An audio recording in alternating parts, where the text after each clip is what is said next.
بسم الله الرحمن الرحيم رئيس الوزراء حكومة جمهورية فدرالك Soomaaliya محمد حسين روبله markuu arkay qodobka 22aad ee dastuurka meelgaarka Jamhuuriyadda Federaalka Soomaaliya faqradiisa koowaad ee dhigaya qof kasta oo si sharci ah ku degan dhulka Jamhuuriyadda waxa uu xaq u leeyahay inuu si xor ah u degi karo uu dhex socon karo meel kasta oo dalka ka mid ah kana bixi karo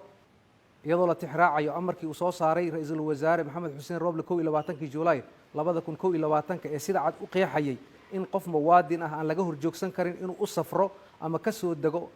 deegaan ama gobol ka mid ah Jamhuuriyadda Federaalka Soomaaliya lagana jawaabayo falkii maanta ee muwaadiniin Soomaaliyeed looga horjoogsaday si sharci darro ah in ay ka dhoofaan garoonka aadan cadde taas oo xadgudub ku ah amarkii ra'iisul wasaaraha xukuumadda iyo xuquuqda dastuuriga ee muwaadiniintaas ra'iisul wasaare Maxamed Xuseen Roble waxa uu xilka ka qaaday kow Cabdullaahi Aadan Kulane madaxa shaqaalaha hay'adda sirdoonka iyo nabad sugidda qaranka Soomaaliyeed labo Cabdiwahaab Sheekh Cali taliyaha nabad sugidda garoonka aadan cadde ra'iisul wasaaruhu waxa uu xaqiijinayaa dhammaan muwaadiniinta Soomaaliyeed